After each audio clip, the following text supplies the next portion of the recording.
The following episode of the Maui Chamber of Commerce's Business Matters was originally broadcast on July 29th, 2025.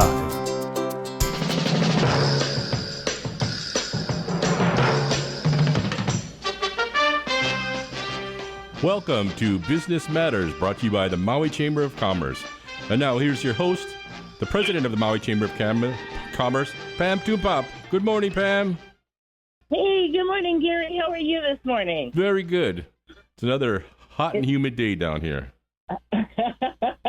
It's warming up country as well. Yes. Well, I did get some rain this weekend. That was good.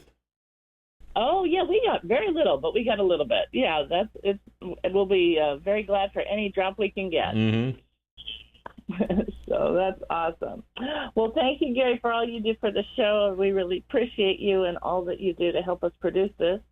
And good morning, everybody. This is Business Matters, radio show brought to you by the Maui Chamber of Commerce. This morning, we are going to talk with Councilmember Tamara Paltin and discuss how much progress has been made in the recovery effort of West Maui and how much more is still to come and what we can expect to see. And then after that, we will be talking to Joe Pluta of the West Maui Taxpayers Association about the Olowalu Fire Station, including its latest developments. So we are so excited this morning to be focusing on West Maui activities and joined by Councilmember Tamara Paltin. She serves as the representative for the West Maui residency area of the Maui County Council. She was first elected in 2018, and since then, Councilmember Paltin has been a steadfast voice for her district, focusing on issues crucial to its sustainability and well-being, and has been deeply involved with the recovery of West Maui since the wildfires. Good morning, Tamara. How are you this morning? Good morning. Aloha kakahiaso kako. I'm doing well. Thank you for having me on your show. Oh, it's our great pleasure. Thank you for coming back. There's been so much going on in West Maui. Let's start right there. What are some of the greatest needs still being addressed for the Lahaina recovery effort? Overall, by large, I would say that the greatest needs continue to be stable housing. Even folks in the temporary housing with FEMA and like that often want to know what's next. We've heard that there's been an application for extension, but not having that guarantee, especially after what the families have been through, still has them a little on edge. And of course, many people want to return to live in the West Side, especially if their jobs are here. The traffic, which was pretty bad before, seems to have, increased because so many people are living outside of West Maui nowadays. And also financial needs are a big one as people try to continue to pay their mortgage, pay their rent, and pay for a rebuild. The state disaster case management program, I think, is winding down, but that doesn't mean the need for disaster case management has gone away. I'm not sure that was the most effective model, but, people really need the guidance and advice of folks that are really familiar with programs and people that can match them up to the resources that they need. So those are some of the needs that I'm still seeing. Of course, all of the needs that we had pre-fire seem to have just been exacerbated as well. So that's what I'm seeing from my end. Yeah, and one of the things I'm wondering if we're hearing, and we're trying to work on it. And I saw recently that the county has put up some information. We have many amazing contractors, and of course, through the chamber, we have the Construction Industry of Maui as a trade council of the chamber, which has amazing contractors. But we've heard of a couple unscrupulous people who have taken large deposits and been very, very slow in moving forward with the housing. Are you hearing those concerns? Again, because you talk about it, and we are hearing that story too, which is they're trying to pay for reconstruction. It's going super slow. In the meantime, they're worried about what's happening with FEMA and if they're going to be able to stay in the places they're currently staying in. And many of them are paying pretty high costs to be in those places as well. So, or other places. Are you hearing anything about contractor issues? Is that something that you're working on, or? Not directly. I did attend the virtual Zoom where the RICO folks gave presentation, and throughout West Maui they have placards like campaign signs, but it has information about how to try and avoid being scammed, and about using licensed contractors and things like that.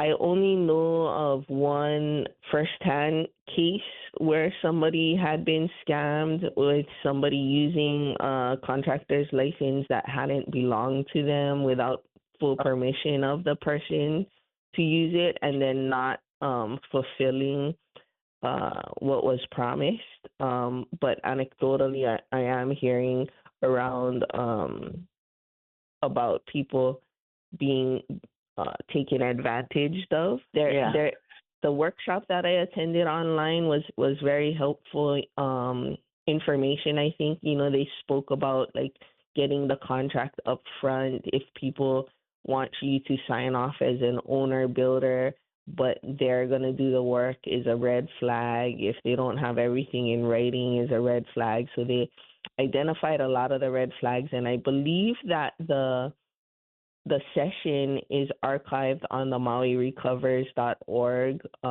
website. So if you missed that virtual meeting, you can still access the best practices and tips from DCCA that they presented in that virtual workshop. I appreciate that. Yeah, that would be really good. And for those listening, and if you've been in the position, really, I've heard a couple of things that I hadn't heard about that. Somebody using a license that wasn't theirs, but I've heard of people taking some large deposits and just going really slow. And then in one case, there's a gentleman who seems to have taken up a lot of contracts and a lot of money, and it's seeming to be scamming people in a big way, and they're afraid to speak out. And also there's been some threats, sort of secondhand threats made to people, so they're kind of worried about it. But we do want to encourage people, if you somebody who I hadn't heard about threats. Yeah. I think word of mouth is really a good thing. So I mean, if you can share information, I mean, I've seen some of the houses built and people speak about like what great contractors they have worked with. And I believe as of right now, we have 44 homes that have been completed with like certificate of occupancy. And so, I mean, whoever built those 44 homes obviously have gotten the job done. I know that there has been a holdup with the truss systems, the roofing. At one point, it seemed as though they had stalled, because as you drive through Lahaina every day and you see more and more houses coming up, it looked like for about a month or two, a lot of houses were stalled without roofs, and then slowly, the roofs started coming up. So I know that there was a big delay with Trust Systems Hawaii. I think they might have merged or became part of another company. Yeah, they bought the company out. Yeah, RPM. But it seems to be making a little bit more progress now, but there were a couple months there where there were so many houses without roofs, and you think that it's there's a lot of progress going on because you see a lot more houses coming up, but if you scrutinize it, they were stalled at the roof section of the building. Yeah. Well, I will call you later to share what I have. And again, I don't want it to. I thank you for saying that, because I don't want it to sound like. And I said RPM. I meant PRM. Thought out Trust Systems Hawaii. I don't want it to sound like there's a lot of unscrupulous contractors. There are a few concerns that we've heard, but if do look at the website. Contact RICO stands for Regulated Industries Complaint Office, and they manage the construction industry. And you can also call the Better Business Bureau, who has people who are looking into it. But do make those calls, because there's a lot of people who, as you point out, they put a lot of money into rebuilding their houses, and they're still paying rent in other places, and they need things to move forward. And we need to identify if there's problem areas. Know that the county's there to help you. RICO, the Regulated Industries Complaints Office, is there to help you. Better Business Bureau is there to help you, and we're here to help you. So get you to the right places and help you go through the process. But I'm glad to hear. I didn't know about the trust systems. I do know that within the industry also, with what's happening with tariffs and things, that we're worried about supplies and the cost of supplies going up and delays in getting supplies, also with disasters across the nation and products being shipped to many different locations. So, but I really appreciate that update because it's such an important part of the recovery effort. Tell us a little bit about go ahead. I'm sorry. Go ahead, and then I'll ask my question. Oh, sure. I just wanted to add that the website mauirecovers.org has a lot of information. If people are just, wondering things, you can navigate around there to find a lot of information.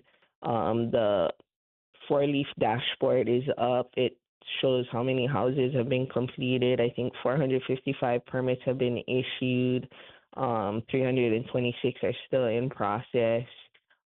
It has a cataloging of our community meetings, the webinars, and upcoming events and things like that. So that's a wealth of knowledge there. And, a lot of people are on social media so much. Websites are kind of a little bit thing of the past. But in this case, there's so much knowledge stored on there that it doesn't hurt to check in every once in a while. Like August 11th, they're opening the CDBG-DR applications for those in the low to moderate income group, and they're right on the front page. There's like a header about a couple workshops, one in person and one virtually, to help you get ready for the CDBG-DR application process. So July 30th, is that tomorrow? Tomorrow from 5 to 8 at the Civic. They're going to have an in-person workshop. And then August 1st from 3 to 6 online, they're going to have a workshop to get ready for the CDR application process. So, if you check in like maybe once or twice a week, there might be new information that can be helpful to your recovery. That's fantastic. Now, for those who don't know what the CBDGR is, tell them what that is and what that program is meant to do and who it's meant to serve. Oh, sure. Yeah, CDBG-DR is Community Development Block Grant, the Special Disaster Recovery Funds. That's the $1.6 billion that was signed into effect, I think it was like early January of this year. And it's the county has gone through the process of working with HUD, who administers this grant, to create an action plan. The action plan was approved, and there's set timeframes and things that can be done with this money in accordance with what HUD allows. The majority of the funding will be going towards housing. I think there's 5 buckets: housing, infrastructure, services, administration, and economic recovery, with housing getting the biggest allocation. And it's meant to help the most vulnerable, so those in the low to moderate income groups can qualify. They're looking at, different ways. One of the biggest requests were for people who have already started their building or finished their building, if they could get some reimbursement. So I think they worked that into the project, as well as 80% of our population was renters. So trying to see a way for them to become first time homeowners, and just, kind of work on infrastructure that serves a greater purpose, focus at low to moderate income, but infrastructure can serve everyone and things like that. So it's a highly kind of regimented process with HUD, and so we've created a whole office of recovery, and that is head up by John Smith, the Office of Recovery Administrator, and it's housed under the Department of Management. So he's working closely with Josiah Nishita, our Managing Director, and Aaron Wade, our Deputy Managing Director. He has a team, which includes like Patience Kahula and others. And I think, in the coming months, as they start to roll out this application process and funds, they'll be hiring more people. The consultants that they're working with are Horn, that's HORNE, and Tetra Tech. And in my August 6th, 1:30 committee, we are scheduled to get an update from them. So more information will be forthcoming as well. That would be great. And what time is your August 6th for those listening? What time is that your committee meeting on August 6th? 1:30. Oh, I'm sorry. You did say that. Thank you. I missed that. I was taking notes. Thank you. Thank you. Okay, great. Well, we want everybody to listen in because this is the CBDGR. I know it's all these acronyms, but it's easier than saying it. The whole thing. This is that important money, that $1.6 billion that people have been waiting for. Now we're going to learn how to apply for this money. The application's going to be open. So, on August 11th, it's coming up soon. So we want to get you ready to learn more about that and get everybody thinking about it. And actually, one of my next questions was going to be about the permitting process, but we kind of talked a little bit about that. But I don't know if you would like to share more. But you were saying that 455 permits were issued, 326 are still in process. Do you have a sense of maybe how many more permits might be planned or in planning process to move forward? Well, I know we've lost over 2,000 structures, and some of the challenge is with the large multifamily projects that were government subsidized. They're anticipating that those may take a little bit longer, and some of them were in the special management area. I think one of the things that kind of helped, like if you drive through Lahaina, majority of the houses coming up are on the Mauka side of the road. Everything Makai of the highway is the special management area. A lot of it is the historic districts, and those present additional regulatory hurdles that aren't really within the purview of the council. It's more within the purview of the administration, not to say that we don't try to pay attention and provide our input when available to us.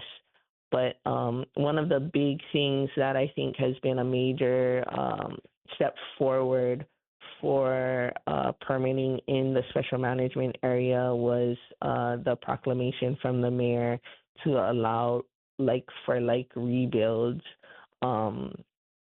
that allowed a lot of people to kind of move forward. But then the historic district, I know the planning department is looking at their urban design review guidelines and historic district guidelines of how to rebuild in the historic district. And I have gotten a number of complaints from people that, they're being held to this new standard before it takes effect. And, they're building something in the historic district that isn't even as large as the home that they used to have. And they've run into significant delay. So I've tried to act as a go-between between the constituents and the administration on those situations, but ultimately it's within the administration, the planning commission, and the cultural resources commission, urban design review board. um and logically you think that these things could have been ironed out during debris removal or something, like why hadn't this all been straightened out before we started the rebuild? But when you think about our county, it was all hands on deck from day one, and we have so many vacancies. It's difficult to focus like 1 year in ahead when you have so much in front of you right at that moment. But I feel like we've learned a lot from so many other jurisdictions, and we also have that duty to pay forward our lessons. With the bill about, I think it was Bill 105 about the nonconformities, we took that bill, not the administration proposed that bill, but it was based on what had been done in other jurisdictions. And it's not to say that people don't have to adhere to the current building codes, but certain nonconformities like setbacks and like that with approval from the fire department would be allowed to continue on. We've had some people like their driveways and things weren't in the right area for modern day, but because of Bill 105, they've been able to rebuild as their home used to be to some extent. But there is confusion because people think like, oh, they're not following modern building standards, but that's not exactly what it is. It's more like uses or setbacks and things like that in terms of zoning nonconformities. That's important to know. I really appreciate you sharing that because I think that there's so many stories out there, and people are trying to correlate stories to better understand what's going on. But I think there's a lot of nuances we don't know, and so it's helpful to know that it's not just about using, saying, okay, you can go back to old ways of building. No, it's about looking at some of the nonconformities in other areas on how some of the things were done. So that's great to hear. I know we're going to have a break in just a couple of minutes, but I did want to ask, how do you feel the business recovery efforts are going in Lahaina? Well, we did have an Economic Recovery Commission presentation on Monday, and we're supposed to go to a big presentation on Thursday. Part of my feedback to that was, it seemed like we're always in a planning phase, and when are we in the implementation phase? And it would have been great to have like short, mid, and long-term goals in terms of economic recovery, because what I am seeing right now is that, the people that still live in West Maui, people whose homes didn't burn down on the Upper West Side, a lot of the services that we used to have are not there, and it makes life a little bit more difficult for existing residents. For example, the laundromat in the industrial area had burnt down, leaving us really with one public laundromat, and that's being shared between, the short-term rental laundries and everybody else. And that would have been a great short-term goal to get accomplished, like laundry for people. I don't believe the FEMA units have a laundry area. And so I've heard from people like, it's really a hardship to take all their laundry to the other side to do the laundry, or try and wait for an available time when the laundromat in Ka'anapali is not too busy. So many people are in units that don't have laundry facilities in them. So you've got a lot of people across West Maui who are trying to use one available laundromat, and long wait times, and of course hardship of not having laundry services nearby and packing everything up and traveling and waiting, and that's a key need in the community. Can you share some of the other things that you see that we need to quickly look at and address? Yeah, one of the requests is shortly after the fire, because there's still the residences from Ka'anapali North was we used to have a redemption center on Lahaina Luna Road for recyclables and things like that. And so now people have to drive to the other side for redemption, which is inconvenient as well.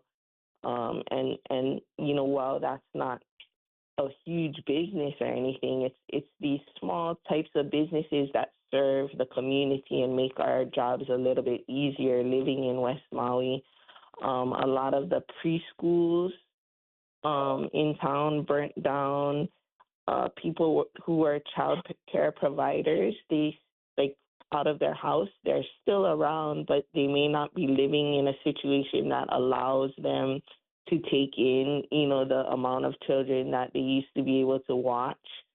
So these types of services that make day-to-day living for West Maui residents,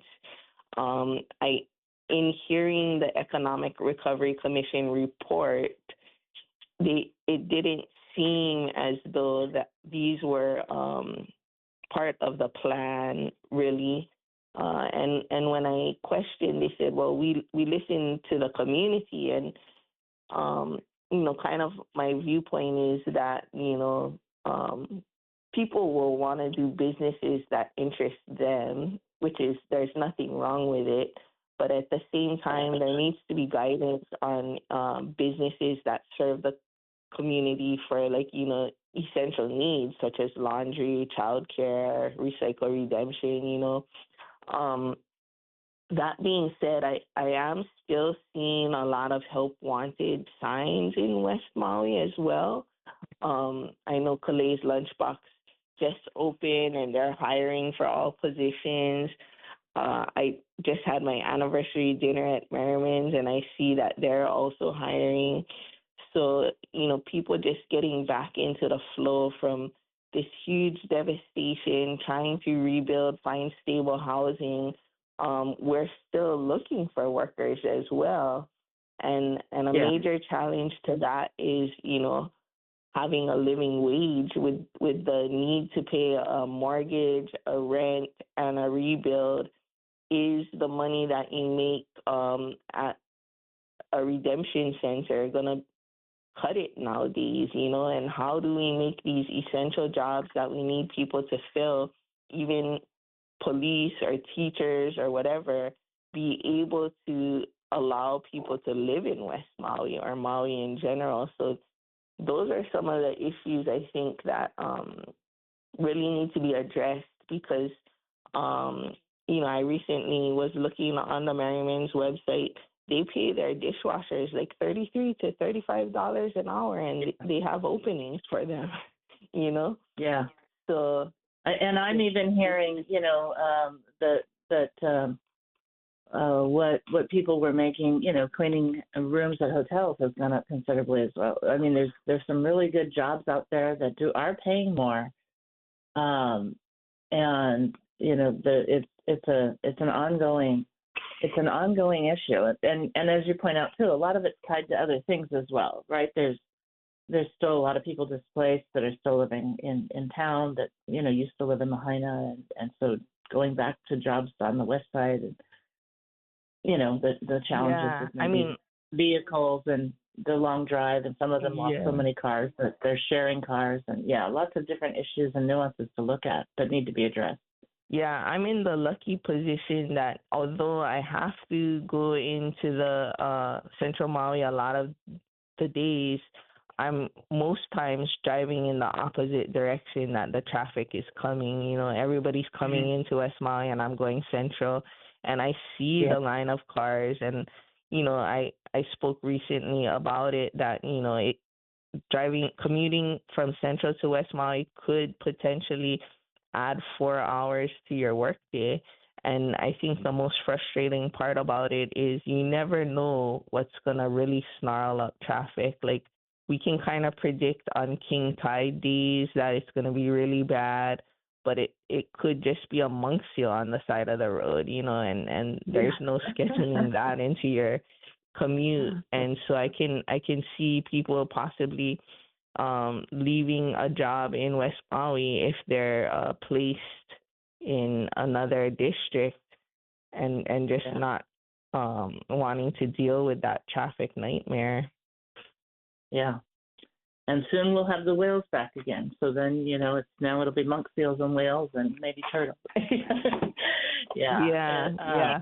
The good thing, I guess the upside is that the tree removal process, I was really concerned about driving back and forth in that, and it hasn't been too much of an added burden. Of course, if you get stuck behind the red light where all the semis are coming out, you will probably add 5 to 10 minutes, but it's not as bad as I anticipated it could have been. And of course, the county did a really good job, educating, I think, for folks that, this is happening and we need to continue on to be able to continue to get the federal assistance. If we had paused, they would have pulled out, Right. Yeah, that's really important.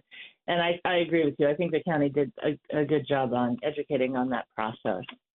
And, and of course, right now, with federal money being tenuous, we're all, we're wanting to make sure that we do whatever we can to maximize that funding coming in. Well, Tamara, as always, it's great to talk to you. You have shared so many wonderful things, and we truly appreciate having you on the show today. We'll do it again. We'd love to have you back on, and thank you for all the amazing work you're doing. You have stood up staunchly for your community and are deeply entrenched in the needs of your community, and we appreciate you sharing them with us. Thank you. Thank you so much for having me. It was a pleasure. Aloha. Thank you. Aloha. Have a wonderful day. You too. Oh, and happy anniversary. It was her anniversary. How great is that? So we are so excited to have Joe Pluta joining us this morning. He is also a returning guest. And, many know Joe. He is a key figure in West Maui's community development as the president of the West Maui Taxpayers Association. Joe has been instrumental in advocating for vital infrastructures, for sharing the importance of West Maui and what it contributes to the tax base, both at county and state levels, and has been a staunch advocate for the long-awaited Oluwalo Fire Station. Good morning, Joe. Are you on the air with us now? I hope so. Can you hear me? I can hear you. So great to have you on. How are you this morning? Oh, I'm just fantastic. I'm in recovery now. I had a major spinal surgery in California 2 months ago. So it's like 8 weeks ago.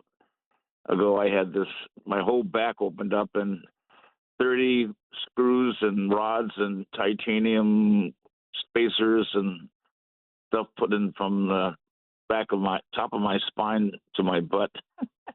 Wow. Wow, that's a recovery. When I show people pictures of, I've got a picture where it shows all these different titanium things they've added to my body now. Yeah, I'm the bionic man. I got $1 million back. Wow, and you're gonna beep it anytime you travel. You're gonna that metal will probably signal a lot of things as you try to go through the middle of the titanium, so no problem. Oh, it's titanium, so it doesn't do that. Oh, interesting. No. Wow, that's fantastic. So anyway, I've been recovery. I've been out of commission for some time, but I'm recovering, getting back, and getting stronger every day. A little bit, not fast, but slowly. And within 6 months or so, I should be able to walk again without a pusher. Like I'm using a push walker to get around now. And that's but I'm amazing. getting better and getting stronger. Yeah, I'm looking forward to. So anyway, I'm back in the saddle with the community as well. In our West Maui Improvement Foundation, which we formed to be the kind of like a partner with the West Maui Taxpayers Association. 47 years ago, I started that. And then we needed a nonprofit 501c3 charity to receive significant donations from people who wanted tax advantages from that. And so we formed the West Maui Improvement Foundation, Inc., which is just was the organization we needed to get and build in the Pili Fire and Ambulance Station about 26 years ago, which we did. Never been done in the history of the state of Hawaii, and still is people still can't believe that we did that, but now we're doing it again. That's a hana ho. In Hawaii, when you do something excellent, people say hana ho, and the Olawalo community wanted us to hana ho.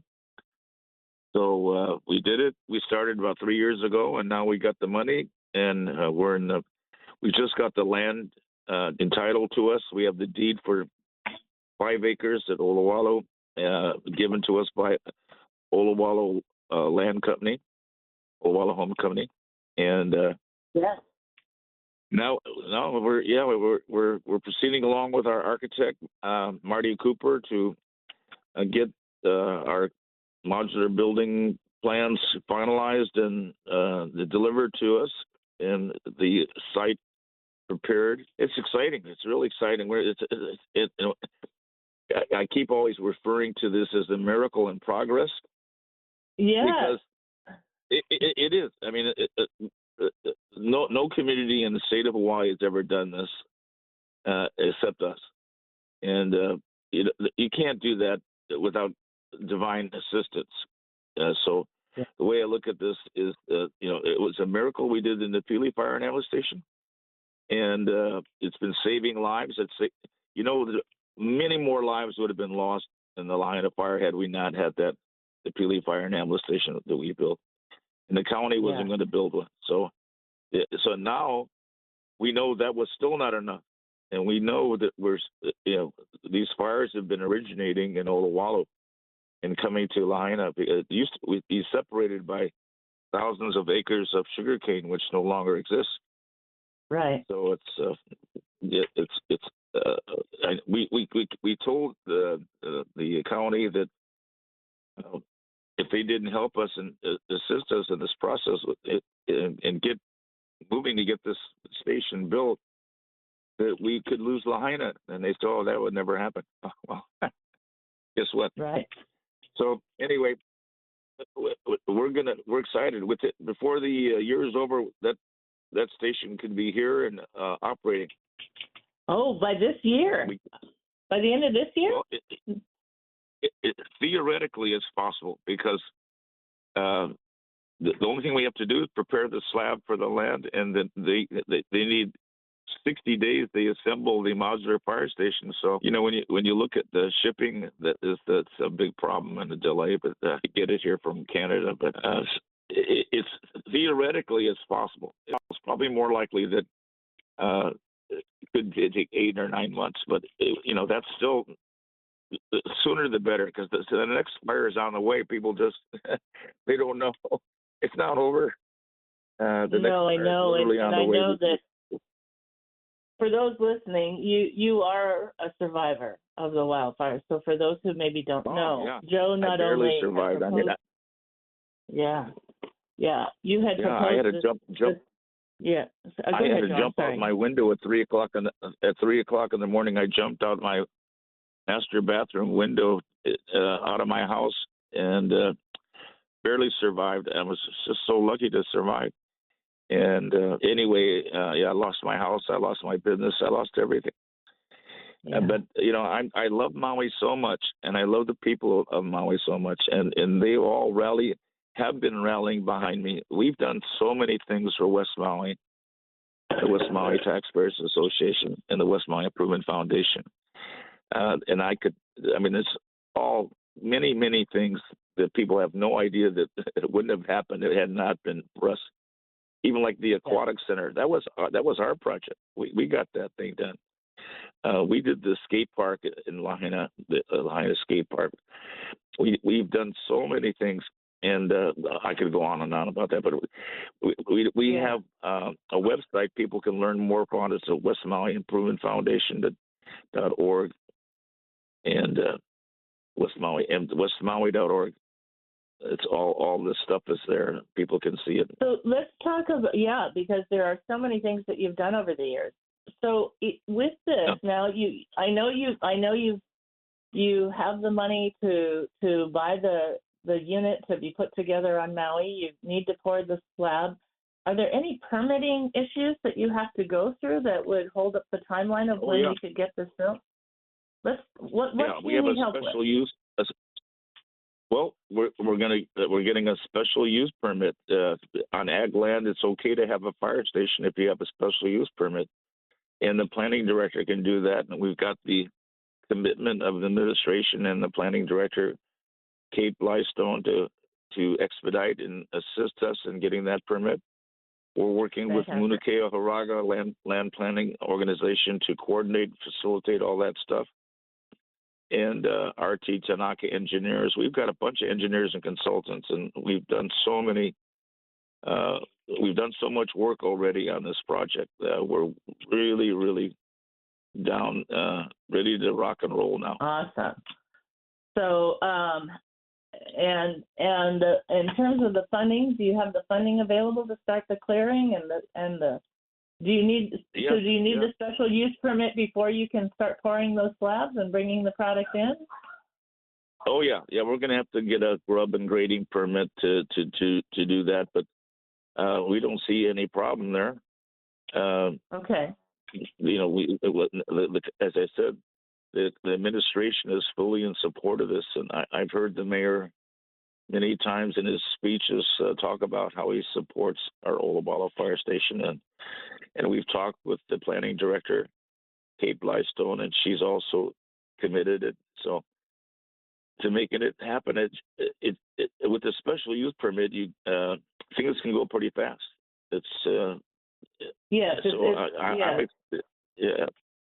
I'm expecting that we're going to be getting a lot of stuff done in the next few months. That's fantastic. It's really amazing. I'm so glad to hear it.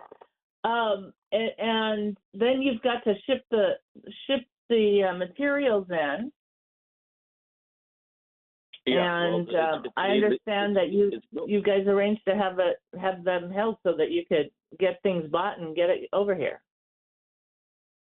Yeah, it's outrageous. The shipping costs are like a couple of $100,000 to get this thing delivered to us. Shipping costs. Yeah. It's just outrageous. It's got to go from Canada to California to here, and it's these big modular units of the station are. It's like pre-built. It's just got to be a fit. So they're big, they're large, they're heavy, but we did an analysis with a special trailer going that will get us under the tunnel at the Poly. Yeah, there you go. About that.